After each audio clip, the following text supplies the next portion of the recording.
Olá, meu querido irmão e minha querida irmã, eu saúdo a todos com a gloriosa paz do nosso Senhor Jesus, amém? Irmãos, hoje venho trazer mais um vídeo aqui e falar. Hoje quero contar uma história que está situada na Bíblia e que eu te garanto que vai impactar seu coração. Hoje vou falar de um anjo que matou 185 mil soldados numa única noite, tá? Se você ainda não está ligado nessa história, vem comigo, tá? Mas antes, eu quero te pedir aí para você já dar um like aí no meu canal, se inscrever, se você não for inscrito, e assina o sininho das notificações para que o YouTube possa te avisar aí toda vez que eu colocar um vídeo novo. Amém, irmãos? E se Deus tocar no seu coração, irmãos, compartilhe também esse vídeo para outras pessoas, para que nós podemos atingir o máximo de pessoas que a gente conseguir.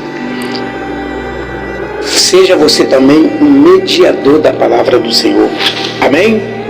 Bem, vamos começar.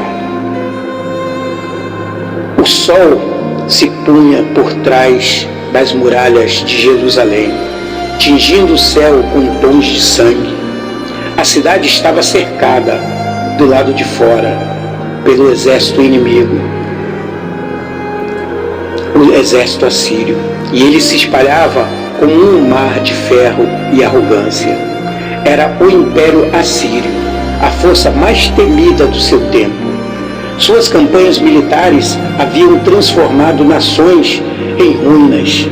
Com táticas brutais, colocavam o terror, corpos destroçados, cidades queimadas, populações arrastadas e levadas para o exílio.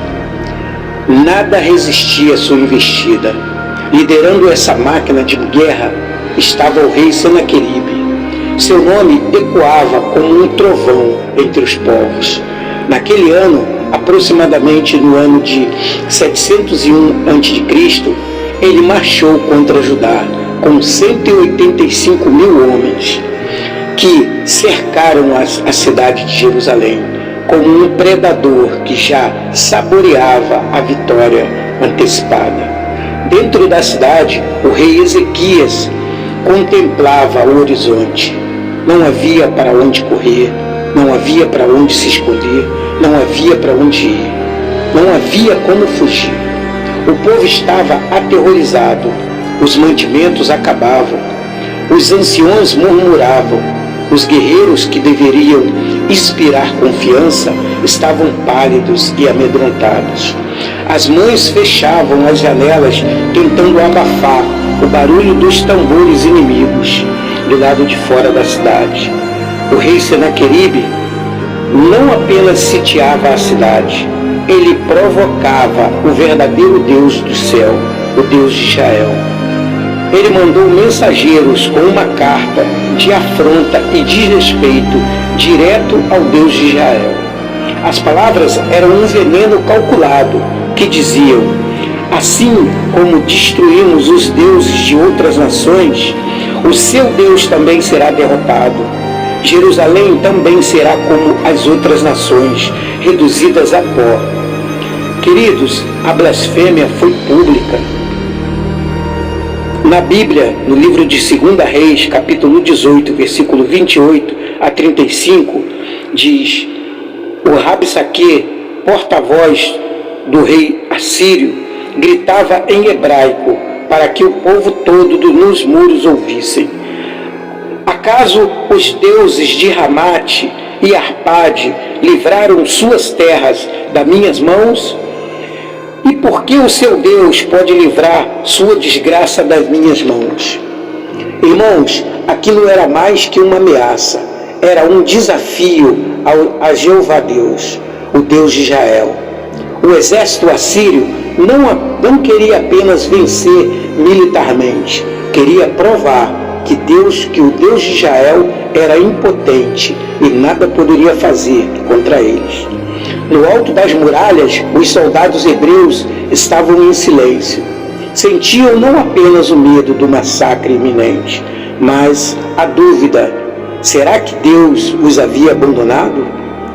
Porque a fama do exército assírio era a mais cruel possível e sua criatividade para o mal não tinha limites.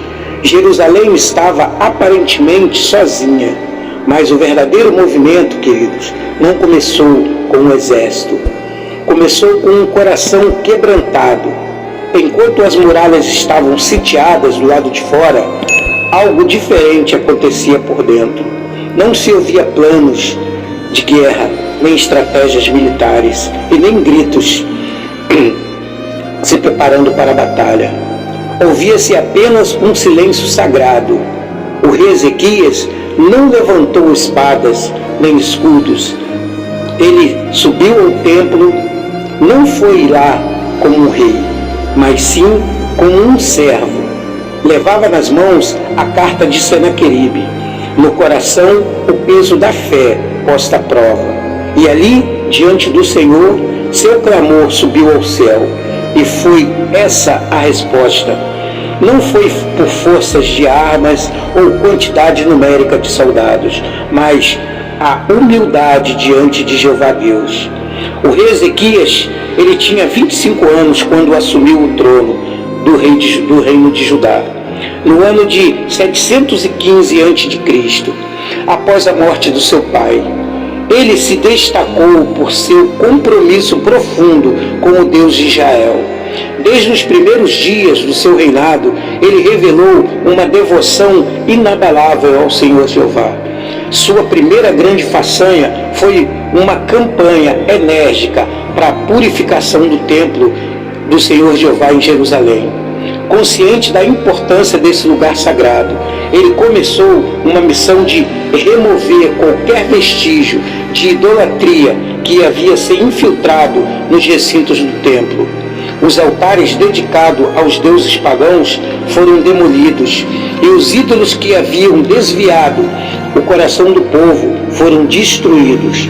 E ele não se contentou apenas em destruir os elementos idólatras. Ele estabeleceu uma verdadeira adoração ao Senhor Jeová, o Deus de Israel. Instituiu práticas e rituais que reafirmavam a verdadeira fé no Deus de Israel, restaurando a pureza espiritual do templo. Essa campanha contra a idolatria não foi uma mera formalidade, mas um reflexo do coração sincero do rei Ezequias. Seu zelo e amor pelo Senhor eram evidentes, pois ele não hesitou em enfrentar as práticas enraizadas que havia desviado a nação em seu propósito divino. Sua liderança não apenas restaurou o culto no templo, mas também inspirou uma renovação espiritual entre o povo de Judá. Uma história curiosa diz respeito a uma serpente de bronze que foi erguida por Moisés durante o Êxodo. Diz a Bíblia que sua criação estava ligada à cura divina, onde aqueles que eram picados por serpentes venenosas, poderiam olhar para a serpente de bronze e seriam curados. Mas ao longo do tempo, essa serpente tornou-se um objeto de adoração, conhecida como Neustan. Ao invés de ser um símbolo de confiança no poder de Jeová Deus para curar, a serpente se tornou um ídolo, violando um dos princípios fundamentais da adoração ao Deus único. Então, quando o rei Ezequias começou suas reformas religiosas em Judá, ele tomou uma decisão corajosa de destruir a serpente de bronze. Sua ação não apenas quebrou os laços com as práticas da idolatria, mas também simbolizou o compromisso de Ezequias em restaurar uma adoração pura e verdadeira e exclusiva ao Deus de Israel. A decisão de Ezequias em eliminar a idolatria não foi isenta de desafios. Ele enfrentou muitas críticas e resistências, mas sua confiança no Deus de Israel não foi afetada. Seu compromisso era mais que uma expressão de zelo religioso. Era uma demonstração de confiança inabalável na providência divina. Ao purificar o templo e abolir a idolatria, Ezequias não apenas restaurou a adoração verdadeira ao verdadeiro Deus, mas também pavimentou o caminho para a intervenção divina em sua vida e na da sua nação. O Senhor Jeová respondeu a esse ato de fé com bênçãos, revelando-se que é um Deus que honra aqueles que o buscam de todo o coração. Assim, a história do rei Ezequias não é apenas um capítulo na narrativa de Judá, mas um testemunho duradouro de que, como um compromisso sincero com Jeová Deus pode transformar não apenas a vida de um rei, mas também de toda uma nação. O rei Ezequias nos deixou um legado de exemplo de fidelidade, lembrando-nos da importância de se colocar Deus no centro de nossas vidas e de nossa sociedade. Mas o pior cenário, amados, ainda estava por vir. Em um período de turbulência política e ameaças de invasões constantes, a sombra imponente do rei Senaqueribe e do seu exército assírio pairou sobre as fronteiras de Judá. Era uma época em que as nações eram definidas pela sua força militar, e o rei Senaqueribe liderava a nação assíria, que era considerada uma das mais poderosas do mundo naquela época. O exército assírio, conhecido pela sua crueldade e eficácia militar, era uma ameaça iminente para os reinos inimigos. Senaqueribe, em sua busca em expandir seus domínios, avançava impiedosamente pelas cidades de Judá, deixando um rastro de destruição por onde passava. Mas seu olhar estava direcionado na sua ambição maior, que era Jerusalém. O rei Ezequias se viu encurralado diante da ameaça do exército assírio. Querendo buscar uma solução pacífica, tentou persuadir o rei Senaqueribe de invadir Jerusalém. Então, num gesto desesperado, ofereceu um tributo significativo, usando os tesouros do templo e do seu próprio palácio em Jerusalém. O pagamento era monumental e grandioso: 10 toneladas e meias de prata e 1 tonelada e 50 quilos de ouro. Queridos, uma oferta que não apenas refletia a riqueza material, mas a profundidade do desespero de preservar a cidade sagrada.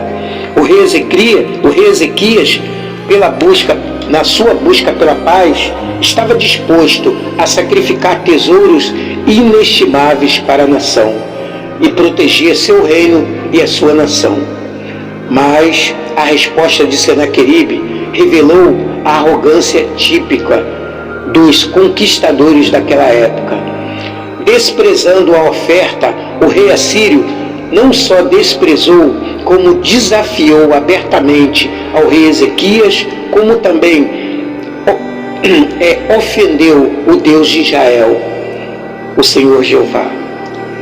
Suas palavras desafiadoras ecoaram, alegando que, assim como os deuses das outras nações conquistadas não puderam impedi-lo, o Deus de Israel também seria impotente e nada poderia fazer para impedir a sua conquista. Essa afronta não apenas exacerbou as tensões, mas solidificou a necessidade de uma intervenção divina. O rei Ezequias, diante das suas tentativas frustradas de um desfecho pacífico, voltou-se para o único caminho que poderia lhe dar livramento: a oração e confiança no Senhor Jeová. Diante da ameaça iminente da Assíria, Ezequias enfrentou um período de intensa incerteza e dúvida. A Bíblia destaca sua reação inicial de angústia diante do ultimato de Senaqueribe. Ele rasgou suas vestes e cobriu-se de pano de saco. que era símbolos tradicionais de luto, desespero e humildade na cultura judaica da época. O coração do rei Ezequias pulsava de desespero, mas sua fé permanecia inabalável. Enquanto a sombra da invasão pairava sobre Jerusalém, o rei Ezequias escolheu não se render ao desespero, mas sim elevar seu clamor ao Deus de Israel, em vez de sucumbir completamente ao medo e à incerteza. Ezequias tomou medidas concretas. Ele foi ao templo do Senhor Jeová para adorá-lo e buscar a presença do Senhor Jeová em meio a essa adversidade. Essa atitude refletiu a compreensão de Ezequias que, mesmo em meio a uma ameaça grandiosa, nossa confiança e refúgio primário sempre é encontrado no nosso Senhor Jeová. Além disso, o rei Ezequias não hesitou em buscar a orientação divina por meio do profeta Isaías, enviando uma comissão ao profeta vestido de pano de saco, em sinal de humildade e súplica. Foi nesse cenário de angústia que o profeta Isaías, escolhido porta-voz do Altíssimo, que trouxe uma mensagem divina ao rei. Isaías, instruído pelo Senhor, anuncia ao rei palavras de consolo e livramento vindas de Deus. A mensagem do profeta foi como um bálsamo para o coração aflito do rei Ezequias, que dizia: não tenha medo das palavras que você ouviu, com as quais os serviçais do rei da Assíria blasfemou contra mim. Eu o farei voltar pelo mesmo caminho por onde veio. O profeta Isaías transmite as palavras do Senhor, oferecendo garantias divinas de proteção e intervenção sobrenatural. O Deus de Israel não permaneceria indiferente diante das súplicas do seu servo fiel. A promessa era clara: a cidade não seria entregue das mãos do rei da Assíria. O Deus de Ezequias estava prestes a manifestar o seu poder em resposta à confiança depositada nele. Além disso, Isaías profetizou que Senaqueribe voltaria para a sua terra pelo mesmo caminho por onde veio, e que seria morto pela sua própria espada na sua própria terra natal e pela sua própria nação. Então, a mensagem profética não apenas acalmou o coração do rei, mas também reforçou sua fé em Jeová Deus. O rei Ezequias, mesmo diante da imensidão daquela ameaça, escolheu confiar na palavra do Senhor por intermédio do profeta Isaías. Essa confiança não era apenas uma questão de estratégia militar, mas uma entrega total ao Deus que controla os destinos, o universo e tudo o que nele há.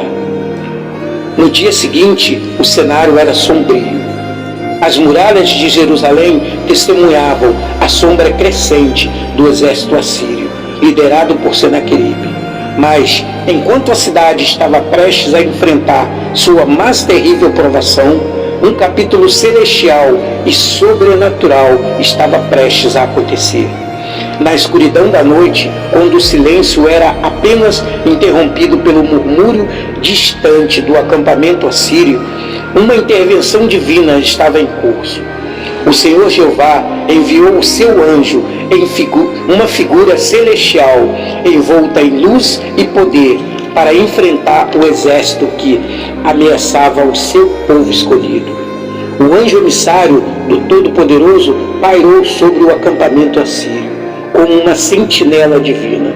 Em uma única noite, um único ser celestial derrotou e matou 185 mil soldados assírios. O campo de batalha celestial estava além da compreensão humana. E a vitória não veio por meio de estratégias militares ou espadas humanas, mas por meio do poder sobrenatural do anjo enviado pelo Deus de Israel. Esse milagre foi além de uma derrota militar. Foi uma manifestação explícita do zelo, cuidado e proteção divina. A promessa feita por intermédio do profeta Isaías foi cumprida. O Deus de Israel não apenas ouviu as orações e aflições de Ezequias, mas agiu com poder incomparável para livrar o seu povo da ameaça assíria. Então, pela manhã, ao percorrer os campos que antes eram palcos do acampamento assírio, os habitantes de Jerusalém se depararam com uma visão assombrosa. Onde antes se erguia as tendas do exército inimigo, agora jaziam 185 mil corpos sem vida. Uma demonstração certa do poder divino que havia operado durante a noite. O silêncio que envolveu o campo derrotado foi interrompido pelos murmúrios de assombro e gratidão. Cada cadáver testemunhava a intervenção sobrenatural que transformou o pesadelo iminente em um milagre inegável. A fé do povo que enfrentaram uma noite de aflição floresceu na luz da manhã, agora iluminada pela vitória divina. Os cidadãos de Judá não apenas contemplaram os vestígios do milagre, mas sentiram-no profundamente em seus corações. Aquela manhã transformou-se em um testemunho vivo da fidelidade do Deus de Israel. O destino do rei Senaqueribe foi marcado por uma reviravolta surpreendente. O líder do exército assírio, ao acordar pela manhã, fugiu e voltou para sua terra natal. Após suas tentativas frustradas de conquistar Jerusalém e suas zombarias contra o Deus de Israel, ele voltou para Nínive. Então, seu fim não foi grandioso como ele imaginava que seria.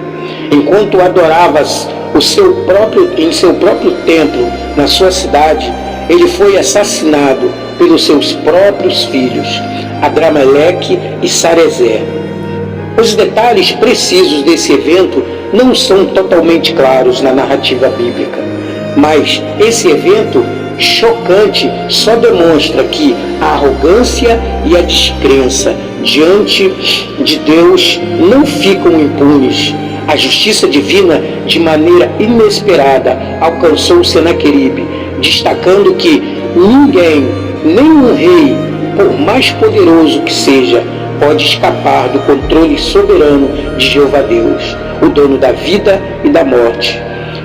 Esse episódio trágico revela que a zombaria contra o Senhor Jeová tem consequências sérias e que a soberania divina jamais pode ser desafiada sem ter suas sérias consequências.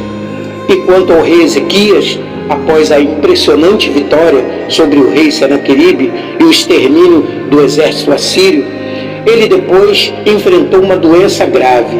Ezequias ficou tão doente que o profeta Isaías, filho de Amós, foi até ele e anunciou que ele não se recuperaria e que ele deveria se preparar para morrer.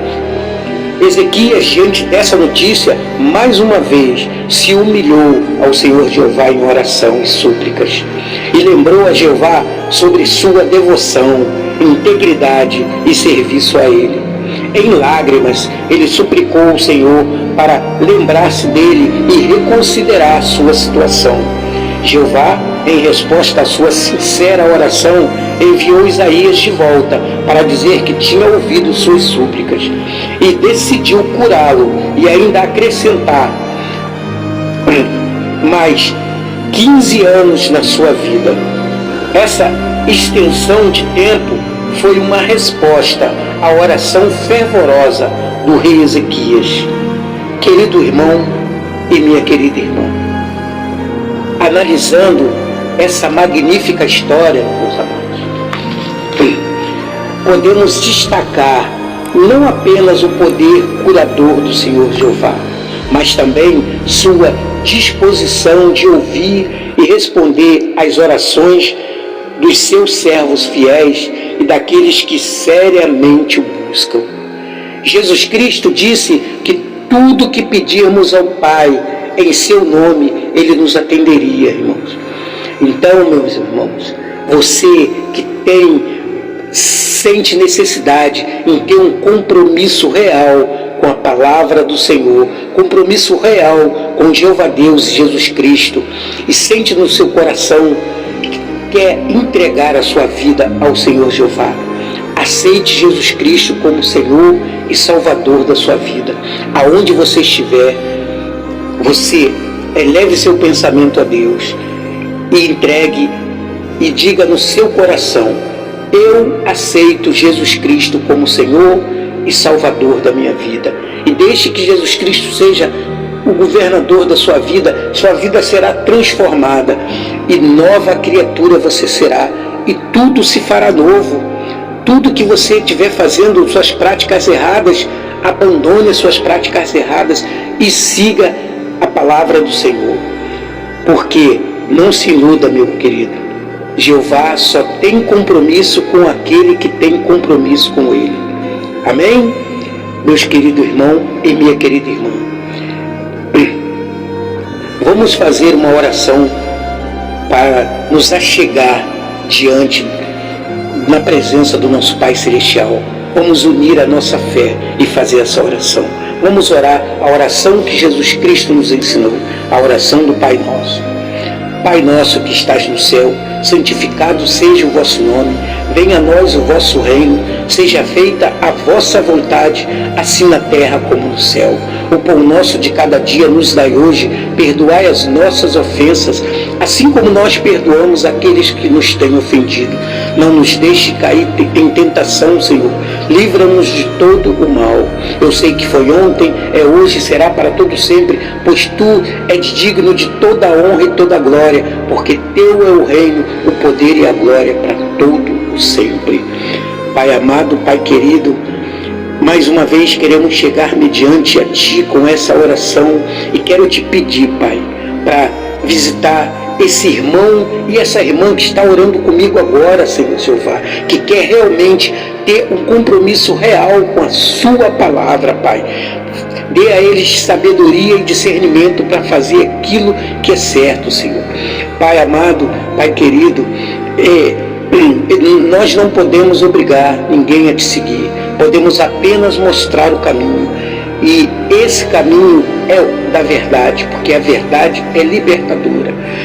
Te pedimos não por merecimento, Te agradecemos não por merecimento, porque nada merecemos de Ti, pois somos fracos, imperfeitos e pecadores, mas em nome e intermédio do Teu Filho, nosso Senhor Jesus Cristo, porque Ele mesmo disse que se buscarmos primeiro o reino e a Tua justiça, todas as outras coisas nos seriam acrescentadas, e é nisso que acreditamos. Em nome de Jesus, que Te agradecemos por tudo. Amém. Oh, glória.